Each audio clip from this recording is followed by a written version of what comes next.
পরিবর্তন করে ফেলেন। দুনিয়ার চাকচিক্য, দুনিয়ার ক্ষমতা এক সময় সব শেষ হয়ে যাবে, শুধু আল্লাহর সামনে খালি হাতে দাঁড়াতে হবে। আমি চাই আপনার এলাকার মানুষ আমরা সবাই একসাথে জান্নাতের মধ্যে একসাথে থাকতে চাই কিনা বলেন? একসাথে জান্নাতের মধ্যে থাকবো ইনশাআল্লাহ। এজন্যই আমাদের মাহফিলের আয়োজন, আপনাদের পর্যন্ত পৌঁছতে আমাদের এই মাহফিলের আয়োজন। আল্লাহ তাআলা আমাদের এই মাহফিলকে যাদের কবুল করে, আমাদের এমপি সাহেব এসেছেন, নিখিল সাহেব এসেছেন, আমার মামা লাগে, আমার এলাকার খুব মহব্বতের, উনি আমার দাওয়াত কবুল করেছেন, এজন্য আমরা মারহাবা বলতে পারি কিনা?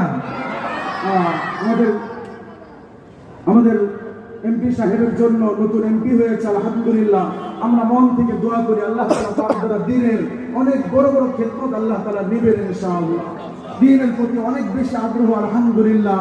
মাহফিলের কথা বলেছি, আমি বলার পরে বলেছি আমি অবশ্যই যাবো ইনশাআল্লাহ যদি সুযোগ হয়। আলহামদুলিল্লাহ আল্লাহ তাআলা নিয়ে আসছেন, এজন্য আমাদের এমপি সাহেবকে, আমাদের সাধারণ সম্পাদক সাহেবকে আমরা আহলান সাহলান মুবারকবাদ জানাবো ইনশাআল্লাহ।